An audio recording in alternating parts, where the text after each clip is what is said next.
Hello everyone, it's time for Good Week Israel, where we'll give you ILTV's latest positive highlights. So get ready to smile because coming up, an Israeli zoo proudly announcing the birth of a new baby rhino. We'll learn how to make an unbelievable pulled beef tot crust pizza.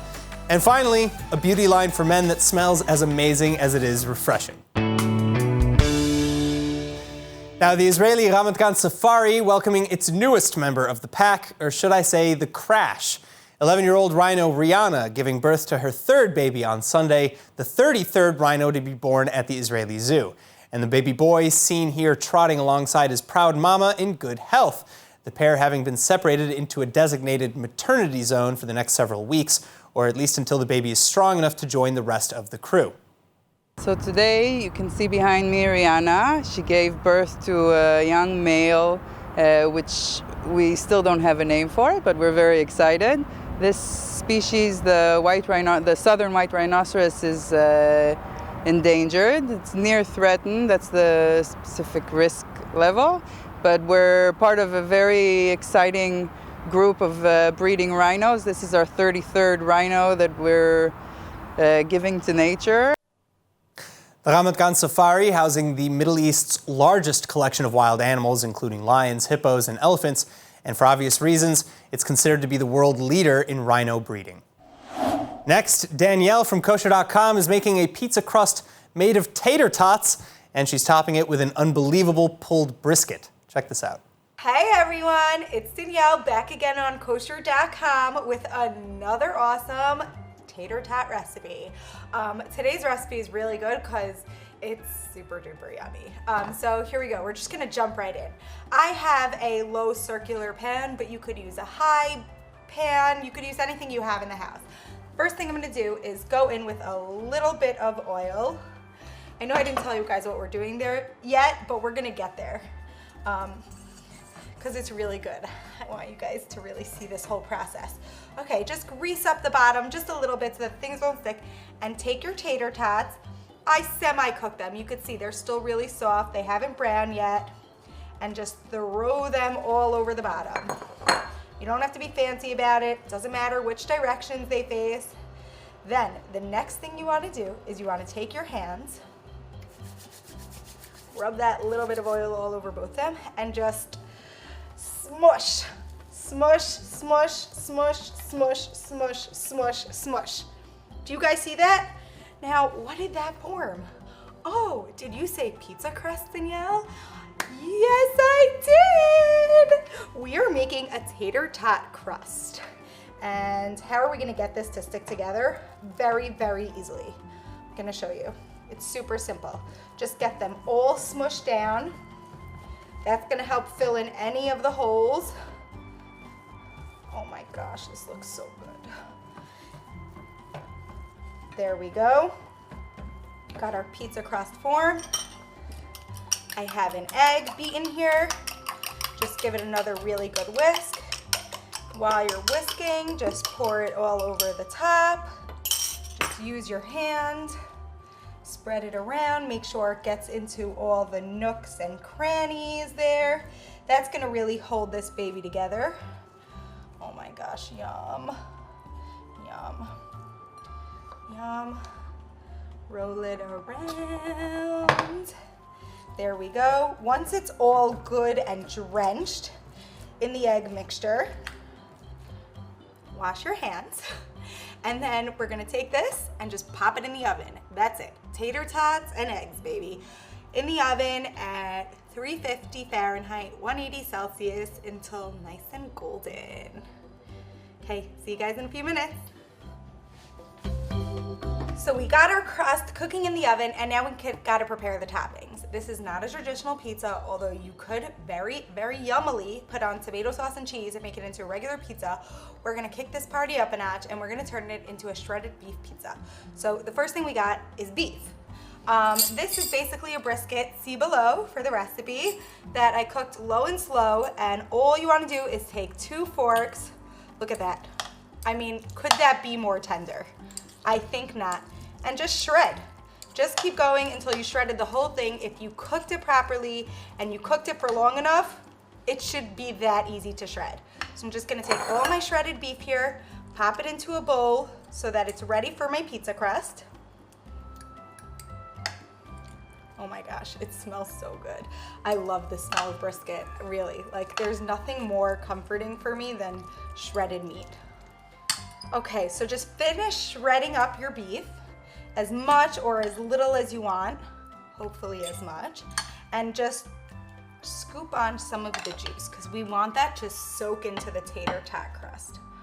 Oh my gosh, that's amazing, right? It's literally our version of gold. Okay.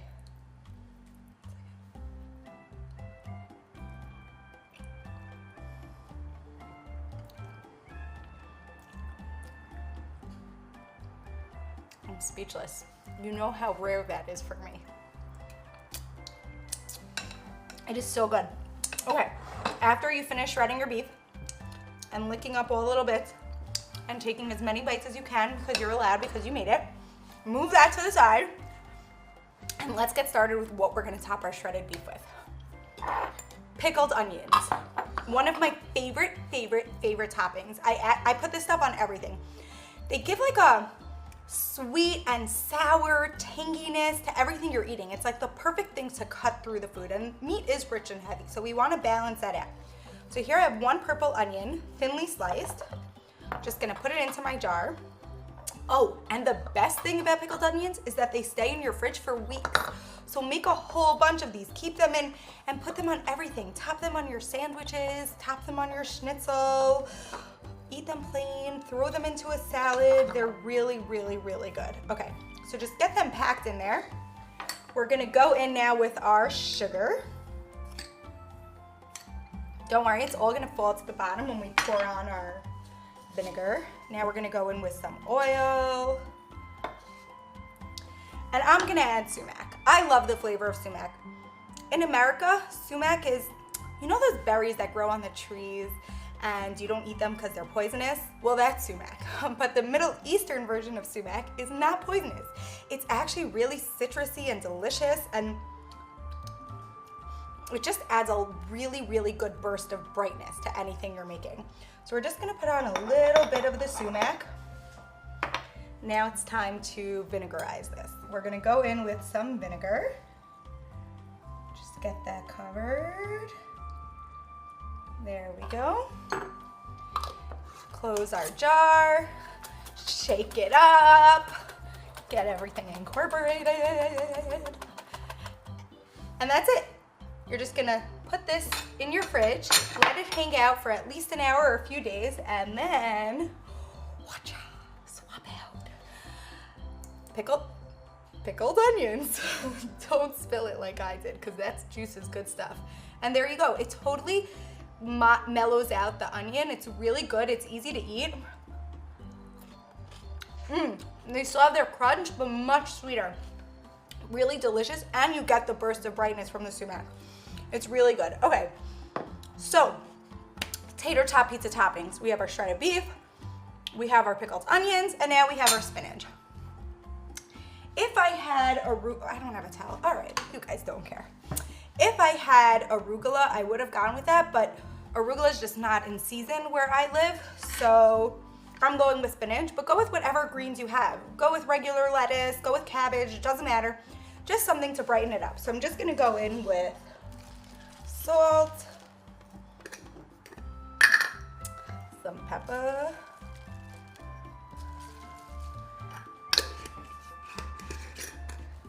a little bit of sumac to match the onions. We're gonna drizzle in a little splash of vinegar, not too much because the spinach is gonna wilt really quickly, and you can always add more. And a slight drizzle of olive oil. Then you can use spoons to toss this, but I'm using my God-given spoons, the best tool I have. Just very gently toss this. We really don't want this overdressed. That's it, done. So we got our 3 toppings. I'm gonna clear this away, go get out my tater tot crust, and I'll be right back. Okay guys, I'm back. Look at that crust. Look at that crust. Is that beautiful or is that beautiful? It's beautiful. Listen, listen. crunchy, crunchy, crunchy all the way around. So now it's time to top this baby up. I like to go in first with the shredded beef because I like when the potatoes soak up all that yummy juiciness. All right, there's no pretty way to do this, guys. Just go in. You don't have to leave a crust, but I like when it still looks like a pizza. So I am gonna leave like a 1-inch crust on the edge, but really, just make it look good. It doesn't matter because it tastes so good. How about for it not to be beautiful also? Oh my gosh.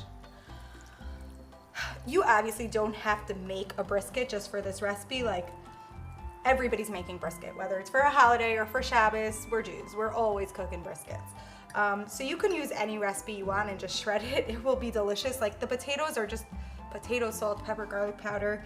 It really goes with any flavor brisket. But like I said, if you want this recipe, see below. All right, layer that baby up. Oh my gosh. You could leave it like this.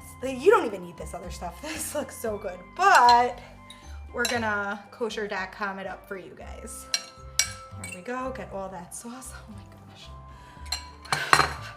I'm obsessed with this recipe. Grab a nice pile of your lightly dressed spinach. Put that right on top. Grab a few of your pickled onions. And oh my gosh, oh my gosh. I mean, wow, wow, wow, wow. Whether you serve this for a weeknight dinner, a Shabbos dinner, a Yontif dinner, this is beautiful. This dish is a showstopper dish, and you saw what it took me to make. I took tater tots out of the freezer, I cooked them just a little bit, I smushed them down, I added an egg, and then if you have the meat already in your freezer or you have it left over from Shabbos or whatever, I mean, beautiful. Really, really beautiful. Okay, now my favorite part. Time to dig in. I'm just gonna sneak a bite because I wanna serve this to my own family for dinner. Sorry, it's so hot, everything's falling off.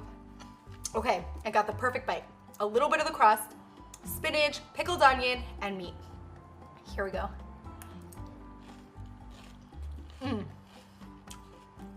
It is so good. It is so good. The potatoing, the meat, the bite from the onion, the spinach. Ah, this is so good. I really, really hope you all get to make this recipe. It was so fun being here with you guys. I had an awesome time. I hope you get to make this for dinner. I love you all, and we'll see you next time on kosher.com. Peace out, everyone.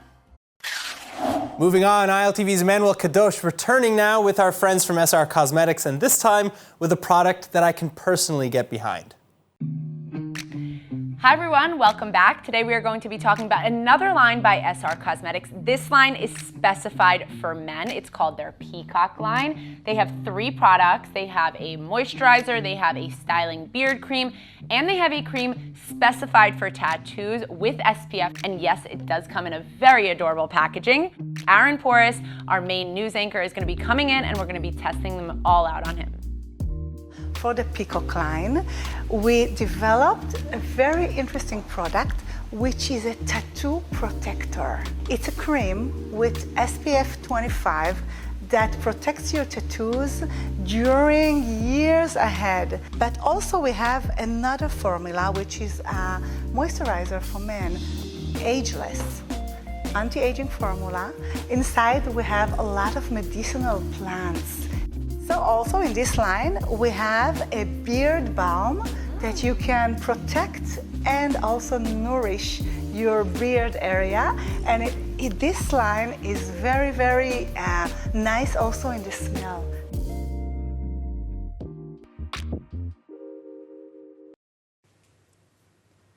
Thank you, Aaron. I am so excited to have Gadia back in the studio to talk about their latest line that's exclusive for men, their Peacock line. Galia from SR Cosmetics. How are you? Hi, my love. I'm excited to be here. Me too. Because today we're going to do something unconventional. We're going to speak about men and their grooming habits. Which, if you're talking about grooming habits for men, is typically, from what I know, like a 3-in-1 shampoo. They just use, one body wash, shampoo, face wash. So tell me a little bit about the Peacock line. Okay, what we did, we mapped all the problems and challenges of the modern man and put it inside 3 formulas that we're going to discover now and here. Okay. First one that I want to talk about is a special cream. It's anti-fading tattoo cream. Wow. With sun protection factor of 25. Also, keep in mind that the whole line is medicinal. It means that inside we have herbs and with medicinal properties, and also a nice secret that men really love. This is the hemp seed oil from the group of, marijuana. Yeah, well, hemp seed oil is actually very healthy for your skin. It has a lot of beneficial factors to it. So to add that into the line, whether it's for, your skin, your face, whatever it is, that's super important. So the next product, which is really antiseptic, is our styling beard cream. You guys made an entire product just for men's beards. Just for men, because we don't like having beards, of course. But the fashion now is having beards. Right, but taking care of them, maintaining them, making sure that that they look good, that they're not too wild. Actually, I use that if I have beard. Okay. It can be long or a little bit shaved. Okay. But we have another product. This product is actually a moisturizing cream for men, any age. But the main thing that it does, it just, antiseptic after shaving, prevents all the cuts and any razor burn or anything like that, yeah. Exactly. So the moisturizer is really important. Please, male, wherever you are, don't do what our grandfathers used to do. Take a perfume, which is alcoholic, and do like this. No. I can't imagine. This is instead. You can use it as an aftershave, but if you're not a regular shaver, a daily, shaver, then you can also use it just as like a moisturizer, which is actually very, very interesting and super unique to have a product. It smells unbelievable. Like if you were gonna go on a date with somebody and there was this product on them, you fall in love. Yeah, you fall in love. Well, the secret is cedar wood and other very masculine woody. So thank you so much for joining. I'll see you back again to be talking about more SR Cosmetics lines. Thank you, Emmanuel. Thank you. And back to you, Aaron. Now, Israeli real estate has seen a few contributing factors to trends in the market just 6 months into 2021. Between an exciting coronavirus exit and Israel-Gaza escalation, there are quite a few things to watch out for. So for more insight, ILTV's Lidar Gavelazi sat with Eyal Katz, founder and CEO of Skyview Real Estate. Thank you for joining. So, unlike other countries in the world, in Israel, everyone's talking about bomb shelters, right? Especially since the recent escalation with Gaza. Israeli contractors now are required by law to have to build apartments with fortified rooms. Is that correct? Yeah. Yeah, and I mean, are all apartments in Israel currently protected? Well, for the first question, the law was changed in 1992, and after the Gulf War, the law requires that every new apartment will, as you said, will have a safety room. Before that, the law required that every building had a safety room in the basement. But that was a little problematic because if I live on the high floor and the alarm going on, I have 1 minute to run down to the basement. That's impossible. So they changed the law in 1992. And for your second question, it's like 1 out of every 3 apartments has a safety room. That's not enough, and we need to improve that. Absolutely. And I mean, I understand that shelters also need to be maintained. So what kind of tips do you have? What should we look for? What do we need to do? When I go to see a flat and there's a safety room, what I would look for is to see that the door of the safety room is the original door. Because it's a heavy door and it's hard to close, people tend to take it out and replace it by a regular door. That, of course, doesn't meet the standard. So look that the original door is there. Same thing, I will check the window, that the original window is there. It's a big metal thing. Check that it can move back and forth, because sometimes it gets stuck and you cannot close it, and then you don't have a safety room. Another thing, there's like a big, everybody think it's an AC. It's not an AC over there. That's an air filter, okay? So The check. big hole. Not the hole. Not the hole? No, there's like a big AC, but it's not an AC, it's an air filter. So check that it's there and nobody took it out or damaged it. And the big hole you're talking about, above the door that connects between the apartment and the safety room, there is a hole. In Israel, it's hot and people tend to put air conditioners in the safety room. That's fine, but just check that nobody covered it or damaged that hole. Okay. These are very important tips, especially in Israel. Now, as we approach the middle of 2021, how has the real estate market performed during this period compared to, say, 2020? If we look at the data, I like to look at the data of how much the public took loans from the banks, mortgage loans. And if we took 2020, the corona year, we can see that the public took 78 billion shekels worth of loans from the bank, mortgage loans. That's an increase of 15% to 2019. In 2021, we thought we were going to see a decrease in those numbers. But if we take the data today and analyze it till the end of the year, we can see that the public is going to take around 90 billion shekels worth of mortgage loans.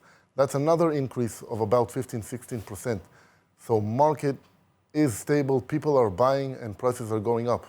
We can definitely see it. Prices are increasing, that's for sure. And we're about to have a new government sworn in, and one of the issues that the previous government had set out to tackle, but so far has been unsuccessful, is dealing with the high real estate prices. Do you think that this new coalition is going to be able to deal with that? I hope so, yeah. I think so, no, but I really do hope so. I heard they're gonna they want to take property tax back up. That's a really good thing, but it's gonna take investors out of the market.